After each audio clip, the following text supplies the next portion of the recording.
ভুলবো না ভোলা যায় নাকি মাহে রমজানের স্মৃতি। কথা কন ঠিক না বেঠিক? ভুলবো না ভোলা যায় নাকি মাহে রমজানের স্মৃতি। এই মাসের কত ফজিলত জানো কি মুসলিম জাতি। এই মাসের কত ফজিলত জানো কি মুসলিম জাতি। ভুলবো না ভোলা যায় নাকি মাহে রমজানের স্মৃতি। ভুলবো না ভোলা যায় নাকি মাহে রমজানের স্মৃতি। জোরে বলেন না মারহাবা। আমরা সকলেই কবরের বাসিন্দা। কথা কোন ঠিক না বেঠিক? আমরা সবাই কবরের যাত্রী হয়ে যাব। এই জন্য কবরকে ফলো করে, কবরের কথা স্মরণ করে এই দুনিয়ার ভিতর থেকে আমাদের চলা পড়া, ওঠা বসা, খাওয়া, ঘুম যাহা কিছু আছে সব কিছু একমাত্র আল্লাহর জন্য হবে। আর কবরের কথা মনে করতে হবে। কথা বলেন ঠিক না ঠিক? এই জন্য সম্মানিত সুধী, ওই কবরে শান্তিতে থাকার জন্য, আরাম আয়াসে ঘুমানোর জন্য, কবর সুন্দর হওয়ার জন্য এই দুনিয়ার থেকে দুইটি আমল নিয়ে যেতে হবে। কোরআনুল কারীমের আয়াতের কিছু অংশ আমি আপনাদের খেদমতে তেলাওয়াত করেছি। এই আয়াতের মধ্যে আল্লাহ পাক ডাকতে বললেন, নবী গো, কোনো মানুষ যদি এই দুইটি গুণ অর্জন করতে পারে। কোন দুইটি গুণ? কারিয়া থেকে করা। ওয়ালাউ আন্না আহলাল কুরা আমানু ওয়াত্তাকাউ লাফাতাহনা আলাইহিম বারাকাতিম মিনাস সামাই ওয়াল আরদ। নবী গো, কোনো মানুষ দুনিয়ার মধ্য থেকে যদি এই এক নাম্বার গুণ, ইমানের গুণ, 2 নাম্বার গুণ হলো তাকওয়ার গুণ অর্জন করে আমি আল্লাহ রব্বুল আলামিনের কবরে তারা যদি আসতে পারে, আমি আল্লাহ পাক দুনিয়াতেই তাদেরকে রহমতের বরকতের ছায়া তলে আশ্রয় দান করব। জোরে বলেন সুবহানাল্লাহ। তো আমার আল্লাহ পাক ডাকদা বললেন, ওয়ালাউ আন্না আহলাল কুরা আমানু ওয়াত্তাকাউ লাফাতাহনা আলাইহিম বারাকাতিম মিনাস সামাই ওয়াল আরদ। জোরে বলেন সুবহানাল্লাহ। আজ থেকে বহু বছর আগে আমার আল্লাহ রাব্বুল আলামিন এই দুনিয়ার জমিনে মানুষগুলোকে সৃষ্টি কইরা পাঠিয়ে দিলেন। বন্ধুরা আমার, মানুষ সারা দুনিয়ার জমিনে চলে আসলো। এই মানুষদেরকে আল্লাহ রাব্বুল আলামিন দুনিয়ার জমিনে পাঠিয়ে দেওয়ার পর বন্ধু, এই মানুষগুলো আল্লাহর আইন কানুন বাদ দিয়া বাপ দাদার ধর্ম, লাত মানাত উজ্জা হবল সরস্বতী অপ্রদত্তি, কেউ বা আবার কালী, কেউ বা আবার মহাদেব, কেউ বা আবার ঠাকুর, কেউ বা আবার দুর্গা, কেউ বা আবার রঙ্গ, কেউ বা আবার সঙ্গ, কেউ বা আবার গাছের পূজা, কেউ বা আবার মাছের পূজা, কেউ বা আবার আগুনের পূজা। আমার ভাইরা, নানান মানুষ নানান অন্যায় অপরাধ করতে করতে এই মানুষগুলো যখন অন্যায়কারী হয়ে গেল, পাপ করতে করতে মানুষগুলো যখন পাপাচারী হইয়া যায়, ঠিক তদানীন্তন সময়ের খারাপ মানুষগুলোকে ভালো করার জন্য, অসভ্য মানুষগুলোকে সভ্য বানাবার জন্য, অভদ্র মানুষগুলোকে ভদ্র বানাবার জন্য, ইমানি অন্ধকারাচ্ছন্নর ভিতরে পড়ে থাকা মানুষগুলোকে আল্লাহওয়ালা করার জন্য আমার আল্লাহ রাব্বুল আলামিন তার কুদরতে পার্লামেন্টের সিদ্ধান্ত অনুযায়ী 2টা নিয়ামত এই দুনিয়ার জমিনে পাঠায়া দেয়। 1 নম্বর, বিশ্ব নবী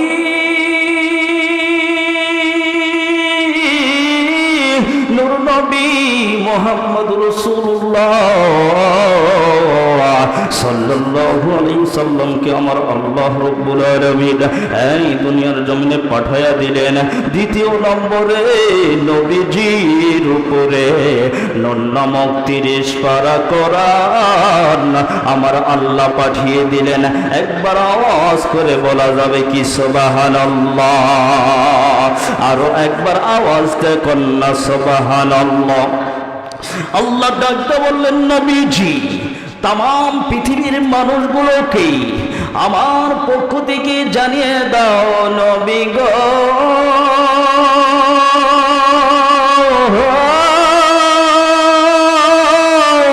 ইয়া রাসূলুল্লাহ, ইয়া হাবিবাল্লাহ,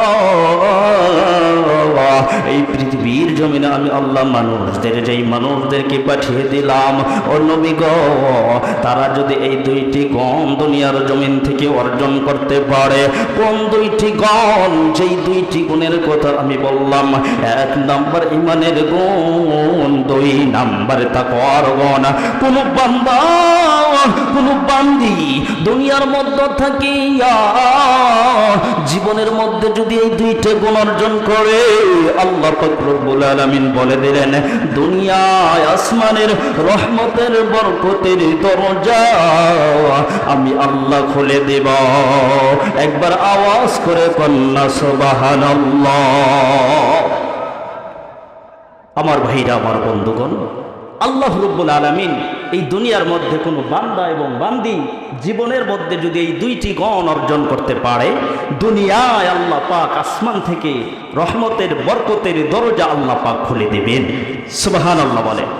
এজন্য সম্মানিত ভাইরা, কবর হলো কঠিন জিনিস, কবর হলো ভয়ঙ্কর জিনিস। কথা কোন ঠিক না বেঠিক? আল কবরু রাউজাতুম মিন রিয়াজিল জান্নাহ আও হুফরাতুম মিন হুফারিন নার। কবর কারোর জন্য হবে জান্নাতের একটা টুকরা, আর কারোর জন্য হবে জাহান্নামের একটা ইন্দ্র গর্ত। কথা বলেন ঠিক না বেঠিক? তো এই জন্য ওই কবরের জন্য আমরা সকলেই প্রস্তুত কিনা? কথা বলেন, কথা বলেন। আমরা সবাই তো প্রস্তুত নাকি বলেন? তো সম্মানিত ভাইরা, কবরে ঢোকার আগে এক মুসলমান, বয়োজ্যেষ্ঠ মুসলমান মুরব্বী, বয়োজ্যেষ্ঠ বৃদ্ধ বাবাজি কবরে ঢোকার আগে এই কবরে ঢুকবে এমন ভয় তার অন্তরে ঢুকে গেছে। সুবহানাল্লাহ বলেন। এমন ভয় অন্তরে ঢুকে গেছে, ভয় করার মতোই করেছেন যে কবরে আমি ঢুকবো, ওই কবর কঠিন থেকে কঠিন হয়ে যাবে। এবার বেচারা মুরব্বী বাবাজি কবরের ভয়ে এত কাতর হয়ে গেছেন যে কবরে আর উনি মারা যাবেন চিন্তা করছেন, আমি কবরে যেতে চাই না। কথা কোন ঠিক না বেঠিক? কিন্তু আসলে সাধারণত মুসলমান মানুষ যারা মারা যাবে, আমাদের দৃষ্টিভঙ্গিতে, বাহ্যিক দৃষ্টিতে আমরা দেখতে পাই তাদেরকে সুন্দর করে গোসল করাইয়া, জানাজা করাইয়া, কাফন দাফন কইরা তাকে কবরে রাখানো হয়। কথা কোন ঠিক না বেঠিক? এ মুসলমান ভাইরা, আমরা দিলে হাতে বলি, আমাদের অন্তর, আমাদের রূহখানা, আমাদের আত্মাখানা কমপ্লিট আছে নাকি না গুনাই দিয়ে জর্জরিত? কথা কোন ঠিক না বেঠিক? আমরা সবাই গুনাহগার, কিন্তু বাপ ভাইরা রে, আল্লাহ তাআলা গুনাহ মাফ করনেওয়ালা। এই দুনিয়া থেকে গুনাহ মাফ নিয়ে যেতে হবে। কথা কোন ঠিক না বেঠিক?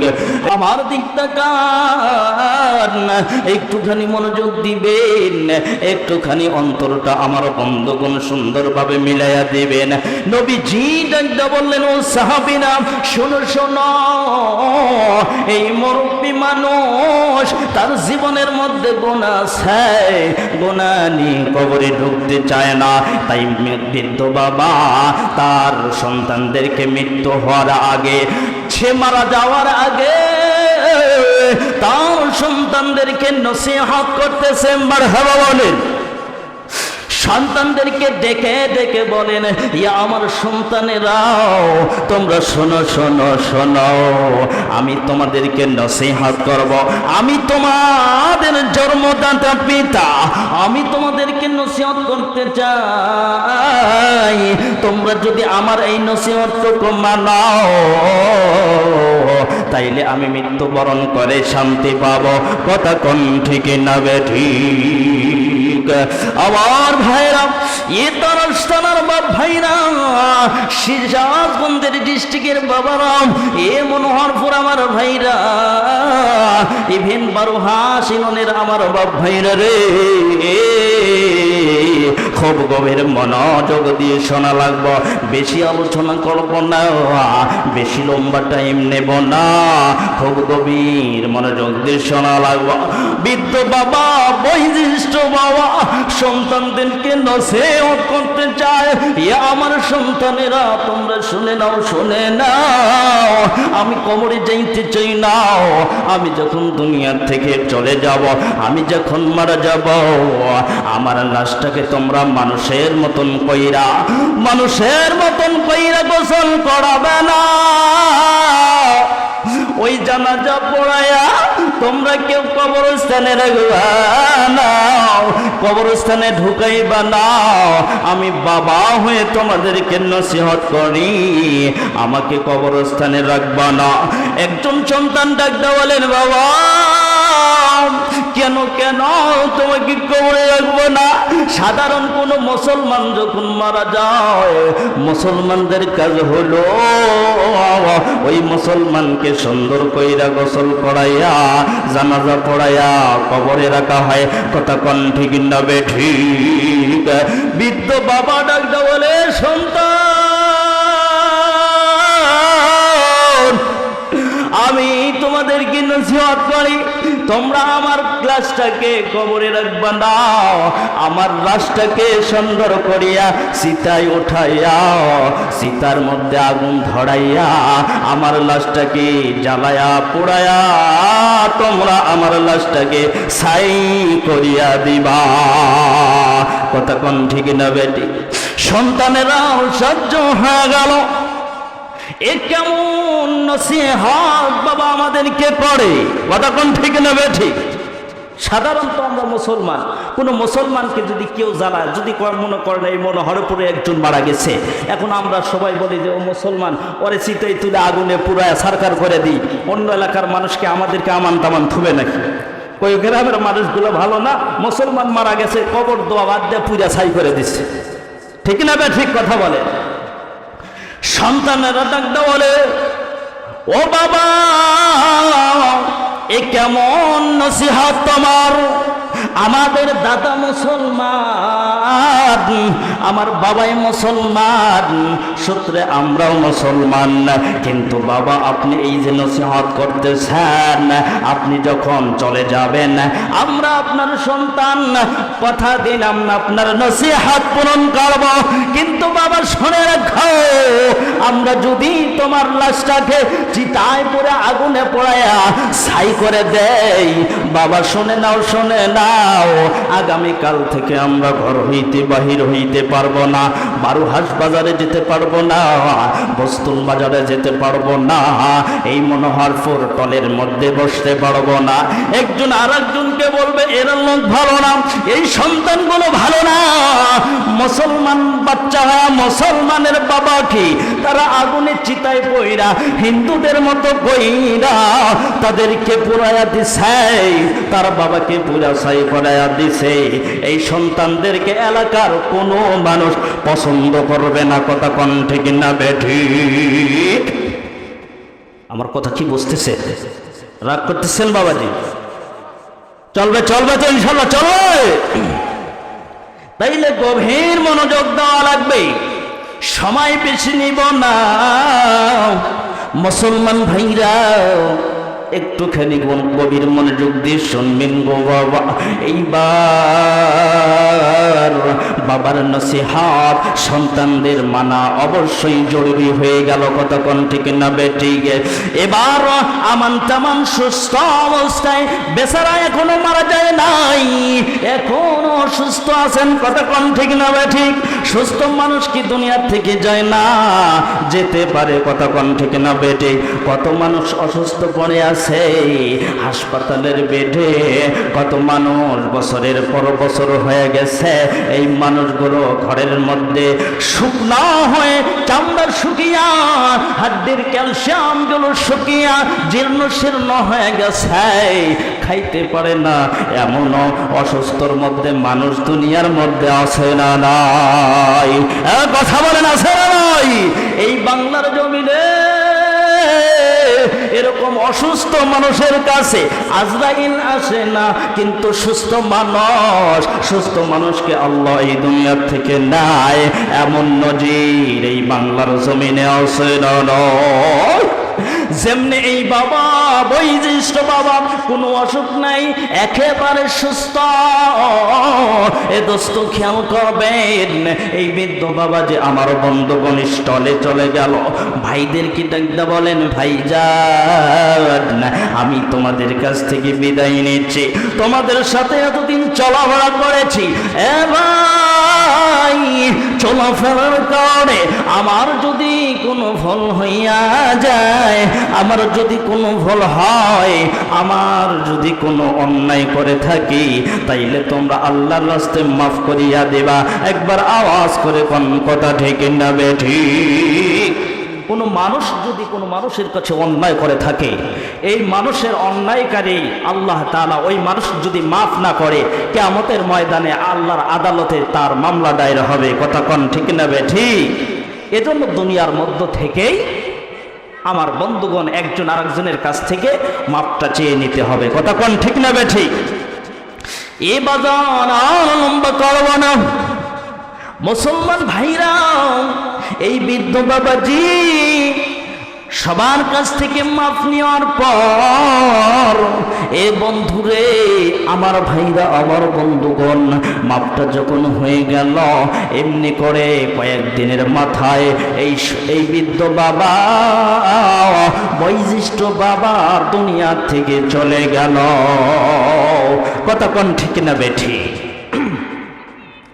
মুসলমান ভাইরা আমার, খুব গভীর মনোযোগ দিয়ে শুনে রাখবো বাজার, কোনো দিকে নজর নেই। এই বৃদ্ধ বাবাজি এবার দুনিয়ার থেকে যখন চলে যায়, কয়েকজন সন্তানের মধ্য থেকে বড় সন্তান যিনি, সবচেয়ে বড় সন্তান যিনি, আসলে সাধারণত পরিবারের মধ্যে যিনি বড় হয় তার অনেক কিন্তু দায়ভার থাকে। কথা কোন ঠিক না বেঠিক?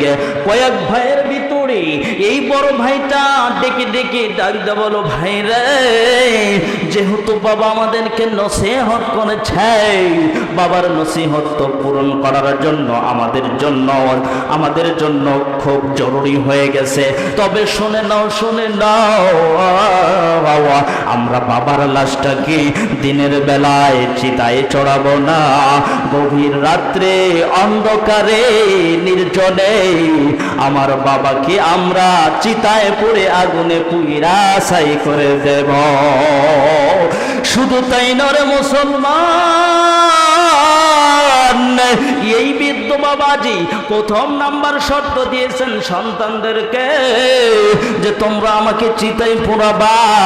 এবার দ্বিতীয় নাম্বার শর্ত সন্তানদেরকে দিয়েছিলেন আমার ভাইরা। দ্বিতীয় নাম্বার শর্ত হলো সন্তানদেরকে ডেকে ডেকে বলে, সন্তানেরা তোমরা শুনে নাও, প্রথম নাম্বার শর্ত আমাকে আগুনে পুড়াইয়া পুড়ে ছাই করে দিবা। দ্বিতীয় নাম্বার শর্ত হলো ওই আগুনের ছাইগুলো তোমরা দুইটি ভাগে বিভক্ত করবা। কথা কোন ঠিক না বেঠিক? সন্তানেরা ডাকতে বললেন, বাবা গো, একটা নসিহত হলো তোমাকে আমরা চিতায় উঠাইয়া পইরা ছাই করে দেব, কিন্তু দ্বিতীয় নম্বর শর্ত হলো এই যে আপনার এই ছাইগুলো দুইটি ভাগে ভাগ করা। তাহলে বাবা বলে দেন আপনি কেন এরকম আমাদেরকে নসিহত করতেছেন? এই সন্তানের বাবা ডাকতে বলেন, ও আমার সন্তানেরা, আমার কবরে আমি যাব, তোমরা কেউ যাইবা না, অতএব তোমাদের চিন্তার কোনো কারণ নাই, কারণ কবরের হিসাব তো আমারই দিতে হবে।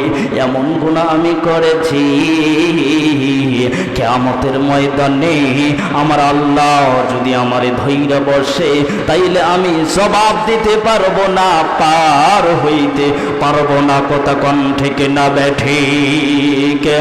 লিকুল্লি ইমরিইম মিনহুম ইয়াওমাইযিন শানুন ইউগনি।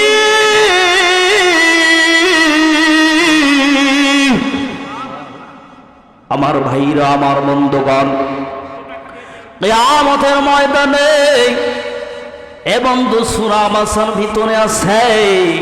আমার ভাইরা, আমার বন্ধুগণ, মানুষ কারো কারো পরিচয় দিবে না, সবাই নিজ নিজ আমার বন্ধুগণ টেনশনে থাকবে। কথা কোন ঠিক না বেঠিক? এই সন্তানের ডাকতে বললেন, ও বাবা, কবরের ভয়ে তুমি আমাদেরকে নসিহত করতেছো, আর কারণ কি? বাবাজি ডাকতে বললেন, ও সন্তানেরা, তোমরা আমাকে এই দুইটা নসিহত পূরণ করবা। এরপরে আর একটা নসিহত হলো, তোমরা যে সাইটাকে দুইটা ভাগ করবা, এই ভাগের কারণ হইল একটা ভাগ তুমি ওই স্রোত যেই দিকে পানি যাবে ওই স্রোতের ধরবা, আমার ছাইগুলো পানির স্রোতে মিশ্রিত হয়ে চলে যাবে। দ্বিতীয় ভাগ আমার ওই ছাইগুলো যেই দিক থেকে আমার বন্ধুগণ বাতাস প্রবল বেগে, গতি বেগে বাতাস বইতে থাকবে, দ্বিতীয় ভাগ আমার ওই আমার চিতায় পোড়ার আগুনের ছাইগুলো ওই বাতাসের মধ্যে বাতাসের গতিবেগে ধরবাও, ওই বাতাসের সঙ্গে যেন আমার দ্বিতীয় ভাগ ছাই বাতাসের সঙ্গে ওইরা যায়। কিয়ামতের ময়দানে আল্লাহ যেন আমাকে ধরতে না পারে। নাউজুবিল্লাহ জোরে কর। আল্লাহর কি সে ক্ষমতা নাই নাকি? কথা কম দেখে নাবে ঠিক। সূরা ইয়াসিনের ভিতরে আল্লাহ পাক রব্বুল আলামিন বলেছেন, আমি যখন বলবো হও, সাথে সাথে হইয়া যাবে, আল্লাহর কোনো টেনশন নাই। কথা কোন ঠিক না বেঠিক? ইন্নামা আমরুহু ইযা আরাদা শাইআন আইয়াকুনা লাহু কুন ফায়াকুন।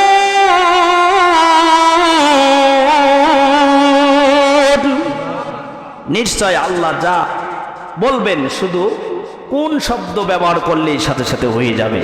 যারা বলেন না সুবহানাল্লাহ। তো এই যে ইনি ক্যাপাসিটি খাটাইছে, কায়দা খাটাইছে যে ছাই বানায় উড়ায় ছাই করে দিবে, পানির সাথে মিশে যাবো গা, বাতাসের সঙ্গে মিশে যাবো গা, আমারে আর ধরতে পারবো না, আল্লাহ আমাকে আর ধরবেও না, আমি এই যে গুনাহগার ব্যক্তি, আমি মিশ্রিত হয়ে থাকবো, আমার কোনো টেনশন নাই। কথা কোন ঠিক না ঠিক? কিন্তু বলেন তো আল্লাহ কি ধরতে পারবে না? আমার ভাইরা, আমার বন্ধুগণ, আর লম্বা করার সুযোগ নাই। ও মুসলমান ভাইরা, একটুখানি গভীর মনোযোগ দিয়ে শুনবেন গো বাবা। কবরের ভয় যার অন্তরের মধ্যে রয়, আমার বন্ধুগণ, কোনো সময় বান্দার ঘুম হয় না, খাওয়া হয় না, টেনশন। কি টেনশন? বান্দা দুনিয়ার মধ্য থেকে চলে যাবে, ওই অন্ধকার কবরে জগতে থাকতে হবে। কথা কোন ঠিক না বেঠিক? এ বন্ধু, আল্লাহ পাক রব্বুল আলামিন আসলে তো মানুষদেরকে ভালোবাসেন। কথা কোন ঠিক না বেঠিক? আল্লাহর বান্দাদেরকে আল্লাহ কঠিন থেকে কঠিন ভালোবাসা দেন। আল্লাহ পাক রব্বুল আলামিন বান্দাদের যেই ভালোবাসা দেয়, এই ভালোবাসার বিনিময় শুধু তাই নয়, বান্দাদের আল্লাহ তাআলা হাজারো নিয়ামত দিয়া বান্দার মুখের দিকে তাকায়। জোরে কন্না সুবহানাল্লাহ। গাছের দিকে তাকায় দেখেন, গাছ কাটলে খেজুর গাছের মাথা ছিললে রস বের হয়, সেই রসের মধ্যে এতই মিষ্টি আল্লাহ পাক দিয়েছেন। কথা কোন ঠিক না বেঠিক? এ বন্ধু, মাটির ভিতরে আখ হয়, ওই কুশালের ভিতরে আল্লাহ তাআলা এতই মিষ্টি যদিও পানি দিয়েছেন। কথা বলেন ঠিক না বেঠিক? গাভীর ভিতরে থেকে আল্লাহ পাক কি পরিমাণ দুধ দান করেন। কথা কোন ঠিক না বেঠিক?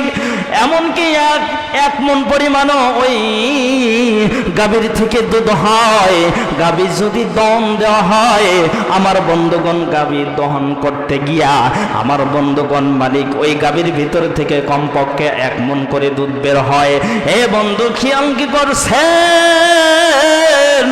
ওই গাভীর বাচ্চাটার গলার মধ্যে কালা বাচ্চা, বাবা বাচ্চা রে, ছোট্ট বাচ্চা বাছুর খাদার গলার মধ্যে রশি লাগাইয়া আমার বন্ধুগণ রাত ভর তাকে উপবাস থাকতে হয়। কথা কোন ঠিক না বেঠিক? বাছুর দেখবেন একটা আওয়াজ দেয় কি দেয় না? আমরা বলি আওয়াজ কেমন যেন হাম্বা, কিন্তু হাম্বা না ভাই মুসলমান, এই বাছুরের আওয়াজটা হলো আম্মা। সুবহানাল্লাহ বলেন। গাবিও এই উত্তরটা দিয়ে দেয়। ডাকদা বললেন, বাবারে মালিক কিছু তার আল্লাহ পাকের নিয়ামত রিজিক, সে আমার থেকে দুধ পাবে, তারপরে তোমাকে খাওয়ানোর ব্যবস্থা হবে। এ বন্ধু দেখবেন আপনার যতটুকু আল্লাহ রিজিকের ভান্ডারে রেখেছিল, চাপাচাপি কইরা আপনি শেষ পর্যন্ত বাহির করলেন। কিন্তু বাজান রে, যেমনে বাছুরখানা ছাইরা দেন, এমনি ভাবে আবার দেখবেন ওই বাছুরটা ওই গাভী লাগার সাথে সুন্দর করে চপ করে দুধ খায়, দর দর করে দুধ নিচের দিকে নামে। আল্লাহু আকবার বলেন। তার কারণ হলো আল্লাহ পাক দেখতে বলেন, ও কালা বাছুর, ও জনার তুমি চিন্তা কইরো না, ওই গাভীর মালিক যতটুক পর্যন্ত রিজিক আছে এতটুক রাখার পর আমি তোমার জন্য রিজার্ভ পড়ছে, আমি দুধ রেখে দেব। সুবহানাল্লাহ বলে। মুসলমান ভাইরা আর লম্বা করব না, শেষ পর্যায়ে আলোচনার জন্য আর চাই। এইবার দেখেন তাইলে আল্লাহ পাক এত ভালোবাসেন। এ বন্ধুরে, এই ভালোবাসার শুকরিয়া আদায় আমার আপনার করা দরকার আছে না নাই? একটুখানি হাজারো নিয়ামতের দিকে তাকালেন, কত নিয়ামত আল্লাহ পাক দান করছে, কিন্তু মুসলমান ভাইরা সব নিয়ামত বাদ দিলাম। আমাদের চেহারার নিয়ামতের দিকে তাকান। আল্লাহ পাক এই চেহারার মধ্যে কত সুন্দর করে আল্লাহ পাক নিয়ামত দান করছেন। আমাদের কমপ্লিট শরীরের নিয়ামতের শুকরিয়া আদায় করে আমরা জীবনে শেষ করতে পারবো না। কথা কোন ঠিক না বেঠিক? এ বন্ধু বলতেছিলাম, এই গুনাহ মাফের একটা সামনে মাস আসতেছে। কথা কোন ঠিক না বেঠিক? পবিত্র মাহে রমজান মাস অতি সন্নিকটে চলে আসছে। আমার ভাইরা আল্লাহ পাক ভালোবাসা আদর কইরাও এই মানুষদের গুনাহ মাফ করার জন্য আমার ভাইরা পবিত্র রমজান মাস দিবে। এই রমজান মাসে আল্লাহ পাক গুনাহ মাফ করবেন, নেকির পাল্লা ভারী করে দিবেন কে? জোরে বলেন না সুবহানাল্লাহ। আমার ভাইয়া, আমার বন্ধুগণ, আলোচনায় শেষ পর্যায়ে এসেছি। আমার বন্ধুগণ, আমার মূল আলোচনা ছিল কবরের ভয় অন্তরের ভিতরে ঢোকানো। মুসলমান ভাইরা, এইবার আমার বন্ধুগণ, এই বৃদ্ধ বাবাজি, এই বয়োজ্যেষ্ঠ বাবা, মুরব্বী মানুষ, আমার বন্ধুগণ ভয় করেছে নিজের গুনার জন্য, নিজের গুনাহ অনুতপ্ত হইয়া কঠিন কিয়ামতের ময়দানে আমাকে দাঁড়াতে হবে। এই ভয়ে আল্লাহর দরবারে ধরা দেবে না মুসলমান ভাইরা। তাই সন্তানদেরকে শপথ কইরা গিয়েছিলেন, এবার সন্তানেরা সেই বাবার শপথ পূর্ণ করছে। মুসলমান খুব গভীর মনোযোগ দিয়ে শুনবো আমার ভাইরা, আমার বন্ধুগণ। এমনি করে আল্লাহ পাক রব্বুল আলামিন এ বন্ধু বাতাসকে ডাক দিলেন, এ বাতাস, আমি আল্লাহ তোমাকে ডাকি, একবার আওয়াজ করে কন্যা মারহাবা। বাতাসকে ডাক দিলেন, বাতাস, আচ্ছা এই বাতাসের গতিবেগ, এত শক্তি, এটা কি বাতাসের ক্ষমতা না আল্লাহর ক্ষমতা? কথা বলেন। বাতাসের কোনো শক্তি আছে? বাতাস কার হুকুমে চলে? এই বাতাসের গতিবেগ কার হুকুমে চলে? আল্লাহ পাকের হুকুমে চলে। কথা বলেন ঠিক না ঠিক বাজান? পানির স্রোত যাচ্ছে, আল্লাহ পাক পানিকে ডাক দিলেন, পানির স্রোত থেমে যাও। সুবহানাল্লাহ বলেন। এই পানির স্রোতের যেই গতিবেগ, যেই শক্তি, এটা কি পানিরই শক্তি না একমাত্র কার শক্তি? জোরে বলেন আমার ভাইরা, মুসলমান বাবাজি, গভীর মনোযোগ দিয়ে শুনবেন গো বাবা। আল্লাহ পাক দেখতে বললেন, বাতাস তোমার গতিবেগ, তোমার শক্তি দিয়া এই যে দুনিয়ার মানুষ, এই মানবের তুমি লাশটাকে, এই ছাইটাকে তোমার বাতাসের শক্তি বেগ, তোমার গতিবেগে তুমি কত দূর পর্যন্ত নিয়ে গেছো, বাতাসের সাথে মিশিয়া তুমি কত দূর পর্যন্ত নিয়ে গেলা। যত দূর পর্যন্ত নিয়ে গেছো, ওইখান থেকে আমি মালিক, আমি রব, আমি আল্লাহ তোমাকে হুকুম করলাম, ও বাতাস ওইখান থেকে তুমি ওই ছাইগুলো গচ্ছিত করে আমি মাওলার সামনে উপস্থিত কইরা দাও। ঠিক না বে ঠিক কর?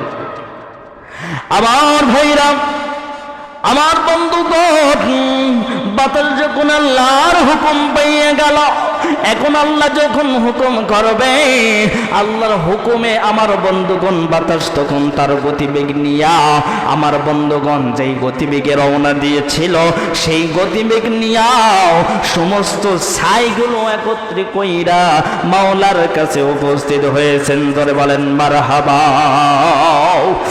এ বন্ধু, আর লম্বা করার সুযোগ নেই।